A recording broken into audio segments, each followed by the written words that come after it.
விபச்சாரக்காரனாவது, அசுத்தனாவது, விக்கிரக ஆராதனைக்காரனாகிய பொருளாசைக்காரனாவது, தேவனுடைய ராஜ்யமாகிய கிறிஸ்துவின் ராஜ்யத்திலே சுதந்திரம் அடைவதில்லை என்று அறிந்திருக்கிறீர்களே.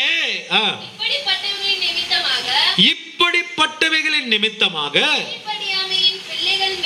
கீழ்ப்படியாமையின் பிள்ளைகள் மேல் தேவ கோபாக்கினை வருவதால் ஒருவனும் உங்களை வீண் வார்த்தைகளினாலே மோசம் போக்காதபடி எச்சரிக்கையாயிருங்கள். அடுத்து, தேவனுடைய பிள்ளை ஒரு சிலர்களுக்கு பங்காளிகளா இருக்க மாட்டான். அவன் யாருக்கு பங்காளியா இருப்பான்னா, பிரைஸ் லார்ட், அல்லேலூயா. மேல சொன்னோம் பாத்தீங்களா, பிரைஸ் லார்ட், அல்லேலூயா. அவரை பின்பற்றுகிறவர்கள், அவரிடத்துல தன்னையே காணிக்கையாக, சுகந்த வாசனையாக, பலியாக ஒப்பு கொடுத்து அவரிடத்தில் அன்பு செலுத்துகிறவர்கள், அதுவும் இல்லாம வேசித்தனம் இல்லாதவர்கள், அசுத்தம் இல்லாதவர்கள், பொருளாசை இல்லாதவர்கள், வம்பு பேச்சு இல்லாதவர்கள், புத்தீனமான பேச்சு இல்லாதவர்கள், பரியாசம் செய்யாதவர்கள் மற்றும் ஸ்தோத்திரம் செய்கிறவர்கள், இவர்களோடு கூட இவன் பங்காளியா இருப்பான். அல்லேலூயா. தேவ பிள்ளையோட தான் பங்காளியா இருப்பான். உலகத்தோடு அவன் என்ன பண்ண மாட்டான், பங்காளியா இருக்க மாட்டான். அப்ப விபச்சாரம் கூட அவனுக்கு என்ன கிடையாது, பங்கு கிடையாது. அசுத்தன் கூட அவனுக்கு பங்கு கிடையாது. விக்கிரக ஆராதனை ஆகிய பொருளாசை என்கிறவனோடு கூட அவனுக்கு என்ன கிடையாது, பங்கு கிடையாது.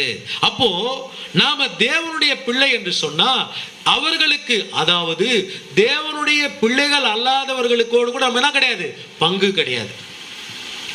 ஆமென், அல்லேலூயா. அவர்களுக்கு பங்கு, அவர்களோடு கூட உங்களுக்கு பங்கு வேணும்னா அவர்களுக்கு நரகத்துல பங்கு இருக்குது. அந்த பங்கு உங்களுக்கு வேணும்னா நீங்க அவங்களோட கூட பங்கா இருக்கலாம். ஹலோ, அல்லேலூயா, அல்லேலூயா. பரிசுத்தவான்களுக்கு நித்திய ஜீவன்ல பங்கு. நித்திய ஜீவன்ல பங்கு வேணும்னா நித்திய ஜீவனுக்கு உரியவர்கள் என்ன, எப்படி எங்க இருக்கிறாங்களோ அங்க நீங்க என்ன பண்ணணும், ஐக்கியப்படணும். அல்லேலூயா, பிரைஸ் லார்ட்.